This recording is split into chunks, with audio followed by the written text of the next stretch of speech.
Hello बच्चों, let's see the question. कह रहा है कि the correct order of decreasing polarity. तो पोलैरिटी का मतलब क्या, पहले बेटा वो पता होना चाहिए। ठीक है, पोलैरिटी का मतलब बेटा पोलैरिटी अराइज कैसे होती है। देखिए, मान लीजिए कोई बॉन्ड है एच और एच, तो यहाँ पे बेटा कोई भी इलेक्ट्रोनेगेटिविटी का डिफरेंस नहीं है, तो यहाँ पे कोई पोलैरिटी अराइज नहीं होगी। जैसे मैं एक एच के आगे बेटा एक फ्लोरीन लगा दूँ, तो फ्लोरीन क्या बेटा इलेक्ट्रोनेगेटिव एटम है, तो इसके ऊपर क्या आ जाएगा बेटा, पार्शियल नेगेटिव आ जाएगा, इसके ऊपर पार्शियल पॉजिटिव आ जाएगा। तो यहाँ क्या कहेंगे बेटा कि ये बॉन्ड पोलर हो चुका है। ये बॉन्ड कैसा है बेटा, नॉन पोलर है। तो यहाँ पे नीचे वाले केस में बेटा क्या हो गई है, हमारी पोलैरिटी राइज हो गई है। ठीक है, पोलैरिटी क्या हो गई है बेटा, राइज हो गई है। और ये पोलैरिटी राइज हो गई, तो इसका मतलब यहाँ पे डायपोल मूवमेंट क्रिएट हो गया बेटा। ठीक है, और डायपोल मूवमेंट को दिखाया जाता है इस तरीके से, लेस इलेक्ट्रोनेगेटिव से मोर इलेक्ट्रोनेगेटिव एटम की तरफ। ठीक है, तो बेटा जितना ज्यादा इलेक्ट्रोनेगेटिविटी डिफरेंस होगा ना, उतनी ज्यादा बोली क्या जाएगी हमारी की पोलैरिटी राइज हो गई है। बस हमें यही देखना है बेटा कि इलेक्ट्रोनेगेटिविटी का डिफरेंस किसमें सबसे ज्यादा है हमारे। बस यही हमें चेक करना होगा। ठीक है, तो आइए बेटा एक एक करके स्टार्ट करते हैं।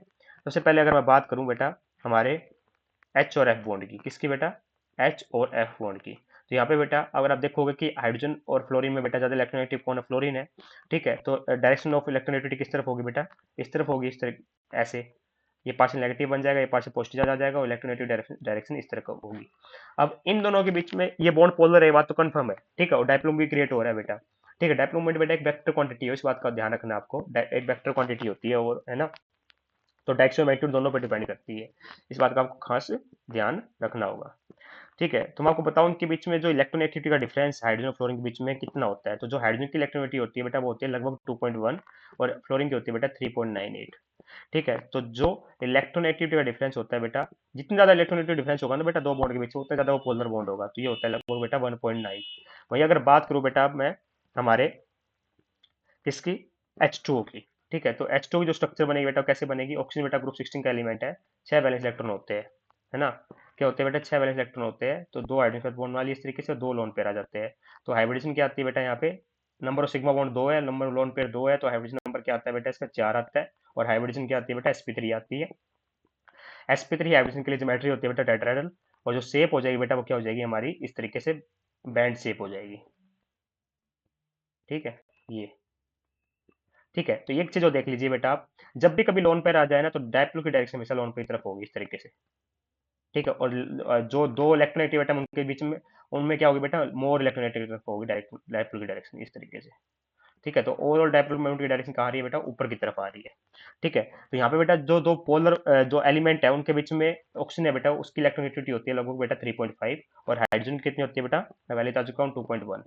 ठीक है, तो यहाँ पे जो डेल्टा ई एन आ रहा है बेटा, देखिए ये तो बात कंफर्म है, डायपोल की डायरेक्शन तरफ आ रही है। ओवरऑल मॉलिक्यूल का डायपोल मोमेंट क्या है बेटा, जीरो नहीं है, काफी अच्छा खासा डायपोल मिलेगा बेटा इसका। पर जो इलेक्ट्रोनेगेटिव डिफरेंस आ रहा है दो एलिमेंट्स के बीच में बेटा, वो कितना आ रहा है, 3.5 है ऑक्सीजन की बेटा, और हाइड्रोजन की कितनी 2.1, तो ये आ रहा है बेटा हमारा 5 - 1 4 3 - 2 1.4 आ रहा है बेटा। ठीक, कितना आ रहा है बेटा, 1.4 आ रहा है। अब बात करते हैं बेटा एच और H2O के बाद हम SO2 की, है ना, किसकी बात करते हैं बेटा, SO2 की बात करते हैं। तो देखिए SO2 में सल्फर है बेटा ग्रुप 16 का एलिमेंट। ठीक है, 6 वैलेंस इलेक्ट्रॉन होंगे, ऑक्सीजन बाइवेलेंट एटम होता है, तो इस तरीके से बेटा एक लोन पेयर बच जाएगा। ठीक है, आप निकाल भी सकते हो, हाइब्रिडेशन क्या आएगी बेटा, sp2 हाइब्रिडेशन आएगी इसकी। कैसे आएगी बेटा, देखिए hybridisation number of sigma bond कितने हैं बेटा, दो, लोन पेयर कितना है, एक, तो हाइब्रिडेशन नंबर कितना आ गया, तीन, तो हाइब्रिडेशन क्या हो जाएगी बेटा, sp2 हो जाएगी। और डायपोल की डायरेक्शन बेटा लोन पेयर की तरफ होगी, और इसमें ऑक्सीजन और सल्फर में ज्यादा इलेक्ट्रोनेगेटिव कौन है बेटा, ऑक्सीजन है, तो इस तरफ होगी और इस तरफ होगी। ठीक है, तो हालांकि लोन पेयर मूवमेंट बेटा डायपोल बॉन्ड पेयर मूवमेंट को आपस में कैंसिल आउट नहीं कर सकते, फिर भी थोड़ा बहुत फर्क पड़ेगा बेटा। तो डायपोल मूवमेंट की डायरेक्शन ओवरऑल किस साइड होगी, वैसे ओवरऑल नीचे की तरफ ही होगी। ठीक है, ओवरऑल क्या होगी बेटा, नीचे की तरफ होगी, है ना। तो अब मैं बताऊं सल्फर का जो इलेक्ट्रोनेगेटिविटी होती है बेटा वो कितनी होती है, वो होती है 2.5, और जो ऑक्सीजन होता है बेटा वो कितनी होती है 3.5। ठीक है, तो यहाँ पे डेल्टा ई एन की value, that is polar bond के बीच में पोलरिटी हम कैसे देख रहे हैं, चेंज इलेक्ट्रोनेगेटिविटी डिफरेंस देख रहे हैं बेटा। ठीक है, डायप्लोमर इसमें भी है बेटा, पोलर तो ये भी है, पोलर ये भी और पोलर ये भी था। तो यहाँ पे कितना बेटा 3.5 माइनस 2.5, ये कितना बेटा 1.0 आ रही है। ठीक है, अब बात करते हैं हमारे NH3 की, दैट इज अमोनिया। तो ये देखिए नाइट्रोजन बेटा इसमें एक लोन पेयर होगा, तीन बॉन्ड बना लेगा, 5 वैलेंस इलेक्ट्रॉन होते हैं बेटा। ठीक है, तो यहाँ पे क्या है, हाइब्रिडेशन नंबर 4 आ जाएगा, नंबर ऑफ सिग्मा बॉन्ड कितने हैं, तीन है, लोन पेयर एक है, तो 4 आ जाएगा, तो हाइब्रिडेशन क्या हो जाएगी बेटा, sp3 हो जाएगी, एक लोन पेयर आ गया बेटा, पिरामिडल शेप बोलते हैं इसको, क्या बोलते हैं बेटा, पिरामिडल शेप बोलते हैं, है ना। तो नाइट्रोजन और हाइड्रोजन में ज्यादा इलेक्ट्रोनेगेटिव बेटा नाइट्रोजन है, तो डायपोल की डायरेक्शन इस तरफ होगी, इसमें भी इस तरफ होगी बेटा, और इसमें भी इस तरफ होगी, और लोन पेयर हमेशा लोन पेयर की तरफ होती है, तो ओवरऑल डायपोल बेटा ऊपर की तरफ आएगा, ये बात कंफर्म है। अब बात करें बेटा नाइट्रोजन और हाइड्रोजन के बीच में इलेक्ट्रोनेगेटिविटी का डिफरेंस की, तो नाइट्रोजन की जो इलेक्ट्रोनेगेटिविटी होती है बेटा वो लगभग होती है 3.0, ठीक है, और हाइड्रोजन की हमें पता ही है 2.1 होती है। तो डिफरेंस कितना आ जाएगा बेटा इनके बीच में, डेल्टा ई एन का, डेल्टा ई एन का डिफरेंस आ जाएगा बेटा ये 0.9 का, है ना। तो जितना ज्यादा बेटा डेल्टा इन का डिफरेंस होगा उतनी ज्यादा पोलरिटी होगी, है ना। ठीक है, और चारों बॉन्ड क्या है बेटा, हमारे चारों मॉलिक्यूल पोलर मॉलिक्यूल है, सब में डायपोल मूवमेंट है। ठीक है, डायपोल मूवमेंट की डायरेक्शन मैंने आपको समझा दी किस तरीके से है। ठीक है, अब पोलरिटी कैसे देखिए बेटा हम, चेंज डिफरेंस ऑफ इलेक्ट्रोनेगेटिविटी, सबसे ज्यादा किसमें निकला बेटा, एच एफ में कितना है, 1.9 का है।